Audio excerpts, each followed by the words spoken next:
किस्सा है, एक गांव में बिट्टू नाम का लड़का तंदूर पर रोटियां लगाया करता था। तंदूर का मालिक बिट्टू को 1000 दिहाड़ी देता था, जिससे बिट्टू और उसकी माँ अपना गुजारा करते थे। अगले दिन बिट्टू तंदूर पर रोटियां लगा रहा होता है तो कुछ ग्राहक बिट्टू के पास आते हैं। बिट्टू मुझे 100 रोटियां बना दो और हर रोटियां जलाना मत वरना तेरी खैर नहीं।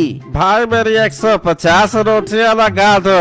भाई साहब आज मुझे जल्दी घर जाना है, मैं इतनी सारी रोटियां नहीं बना सकता, मेरी माँ की तबीयत ठीक नहीं है। ओ भाई तेरी माँ की तबीयत खराब है तो ये तेरा मसला है, हमें रोटियां बना कर दे वरना तेरे मालिक को तेरी शिकायत लगा देंगे। नहीं नहीं भाई मेरी शिकायत मत लगाना, मैं रोटियां लगा देता हूँ। फिर बिट्टू उदास होकर रोटियां लगाने लग जाता है और फिर जब शाम होती है तो बिट्टू दुकान मालिक के पास आता है। साहब जी मुझे आज थोड़े ज्यादा पैसे चाहिए, मैंने अपनी माँ का इलाज करवाना है। बिट्टू आजकल हालात ठीक नहीं चल रहे, मैं सिर्फ तुम्हारे 1000 रुपए दिहाड़ी ही दे सकता हूँ, इससे ज्यादा नहीं दे सकता। साहब जी 1000 तो बहुत थोड़े हैं, वैसे भी आज बहुत ग्राहक आए थे, मुझे थोड़े ज्यादा पैसे दे दे। वैसे भी मैं पैसे आपसे उधार मांग रहा हूँ, अगली तनख्वाह पर काट लेना।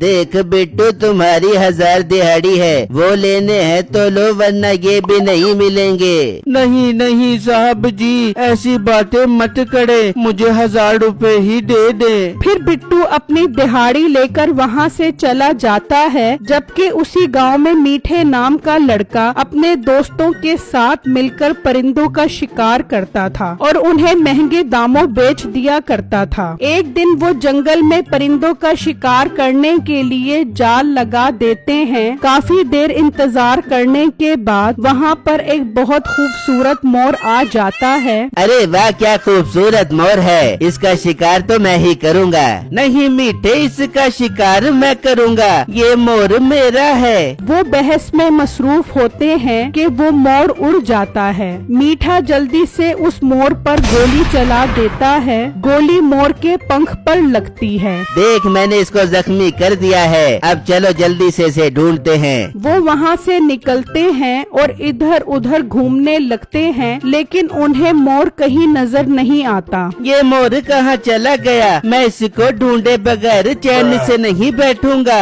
अरे मेरे दोस्त सब्र कर, सब्र का फल मीठा होता है, हम जरूर इस मोर को ढूंढ निकालेंगे। दूसरी तरफ बिट्टू काम करके घर जा रहा होता है तो अचानक उसे दरख्त से एक परिंदा गिरता हुआ नजर आता है। जब वो देखता है तो वो एक बहुत खूबसूरत मोर होता है। बिट्टू जल्दी से उसके पास आता है तो देखता है कि मोर का पंख काफी जख्मी है। हाय अल्लाह ये मोर तो काफी जख्मी है, जरूर शिकारियों ने इसको मारने की कोशिश की होगी, मुझे इसको बचाना चाहिए। बिट्टू की अचानक नजर पड़ती है, मीठा अपने दोस्त के साथ आता दिखाई देता है। बिट्टू जल्दी से उस मोर को करीब ही एक जगह पर छुपा देता है। मीठा और उसका दोस्त आते हैं। बिट्टू तुमने यहाँ किसी मोर को तो नहीं देखा? नहीं मीठे भाई मैंने किसी मोर को नहीं देखा। मोटे सच सच बता, वो मोर हमारा है, हमने उसका शिकार किया है। तुझे हमेशा हमारे शिकार किए हुए परिंदों से हमदर्दी होती है, इसलिए बोल रहा हूँ अगर वो मोर नजर आए तो हमें दे दी। मीठे भाई अगर मुझे मोर नजर आया तो मैं आपको दे दूंगा। अच्छा मैं चलता हूँ। ये कहकर बिट्टू वहाँ से चला जाता है और छुपकर मीठा और उसके दोस्त के जाने का इंतजार करता है। और जब मीठा और उसका दोस्त वहाँ से जाते हैं तो बिट्टू जल्दी से उस मोर को उठाता है और घर ले आता है। माँ जी ये मोर मुझे जख्मी हालत में मिला है, हमें इसका इलाज करना होगा ताकि ये फिर से उड़ने के काबिल हो जाए। फिर बिट्टू उसकी मरहम पट्टी करता है और उसे दाना डालता है। मोर जल्दी से वो दाना खाने लग जाता है। फिर जब सुबह होती है, माँ जी इस मोर का अच्छे से ध्यान रखना, ये ठीक से उड़ नहीं सकता, इसलिए इसको बाहर जाने मत देना वरना वो शिकारी इसको पकड़ लेंगे। ठीक है बेटा मैं इसका ध्यान रखूंगी, तुम आराम से काम पर जाओ। फिर बिट्टू दुकान पर आता है और मामूल के मुताबिक रोटियां पकाने लग जाता है। अभी कुछ ही देर गुजरी होती है कि वहाँ वही जख्मी मोर आ जाता है और बिट्टू के पास बैठ जाता है। अरे तुम यहाँ कैसे आ गए? तुम्हें तो मैं घर छोड़कर आया था। अगर मीठा यहाँ आ गया तो तुम्हें अपने साथ ले जाएगा। बिट्टू जल्दी से उसे उठाता है तो वो मोर रोटियों की तरफ देखता है। इस मोर को तो भूख लगी है, मुझे इसको दाना डालना होगा, वरना इसका पंख कैसे ठीक होगा। बिट्टू दुकान के मालिक के पास आता है। साहब जी, मुझे थोड़ी देर के लिए घर जाना है, मैं इस मोर को छोड़कर जल्दी वापस आ जाऊंगा। बिट्टू, तूने दुकान पर रश देखा है? तू चला गया तो रोटियां कौन बनाएगा? चल जल्दी से अपना काम कर और मोर को यहीं फेंक दे। बिट्टू उदास होकर दोबारा रोटियां बनाने लग जाता है। मोर बिट्टू की पकी हुई रोटियां खाने लग जाता है। अरे भाई, और कितनी देर है रोटियों में? बिट्टू जब देखता है तो मोर सारी रोटियां खा गया होता है। भाई साहब, वो रोटियां तो मेरा मोर खा गया, मैं आपको जल्दी से और रोटियां बना देता हूँ। ये क्या बात हुई? पिछले घंटे से इंतजार कर रहा हूँ, इतनी गर्मी में मजीद सब्र नहीं कर सकता।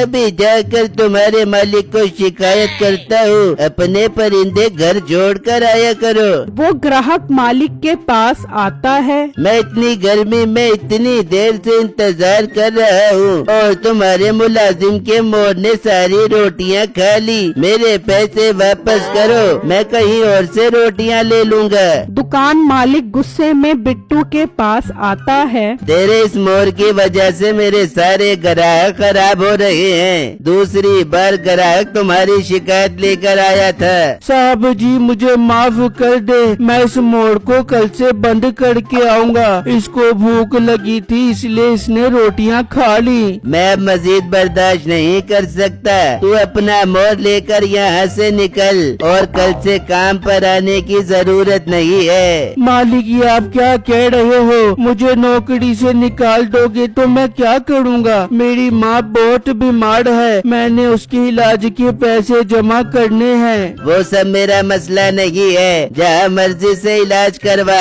अब जा मेरी दुकान से। ठीक है, मैं चला जाता हूँ, पर मेरी आज की दिहाड़ी तो दे दें। तुम्हें कोई दिहाड़ी नहीं मिलेगी, तुम्हारी वजह से ग्राहक अपने पैसे वापस ले गए हैं। बिट्टू उदास होकर वहाँ से चला जाता है और घर आकर अपनी माँ को सारी बातें बताता है, जिसे सुनकर उसकी माँ परेशान हो जाती है। हाय मेरे अल्लाह, अब हमारा क्या बनेगा? माँ जी, अल्लाह मालिक है, वो हमारे लिए बेहतर ही करेगा। फिर रात हो जाती है और वो सो जाते हैं। जब सुबह होती है तो बिट्टू मोर को दाना डालने आता है तो मोर वहाँ नहीं होता। बिट्टू जल्दी से अपनी माँ के पास आता है। माँ जी, मोर तो नहीं है। हाय अल्लाह, कहीं वो शिकारी मोर तो नहीं ले गए। बिट्टू और उसकी माँ उदास बैठे होते हैं तो बिट्टू को अचानक हवा में मोर आता हुआ दिखाई देता है। मोर को देखकर माँ बेटे दोनों खुश हो जाते हैं।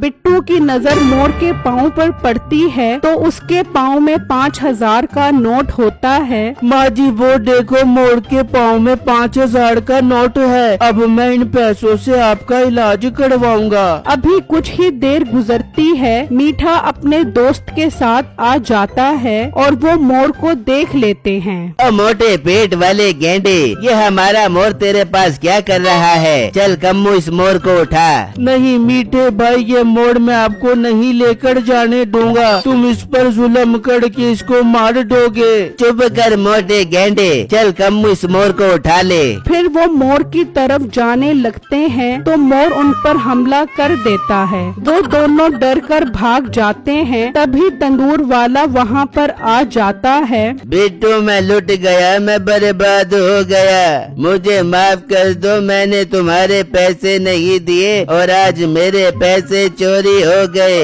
इतनी जल्दी मैं दूसरा बंदा कहाँ से लाऊंगा? तुम मेहरबानी करके काम पर वापस आ जाओ। आइंदा के बाद मैं तुम्हारे पैसे नहीं खाऊंगा। ये सुनकर बिट्टू को उस पर तरस पर्स आ जाता है और वो उसके पैसे वापस दे देता है और बिट्टू दुकानदार को सारी बातें बताता है। वाह बेटू, ये मोर तो तुम्हारा बहुत वफादार है। तुम कल से इसे भी दुकान पर लेकर आना। अब तुम्हारे माँ के इलाज की जिम्मेदारी मैं उठाऊंगा। फिर बिट्टू खुशी खुशी दोबारा तंदूर पर रोटियां लगाने लग जाता है।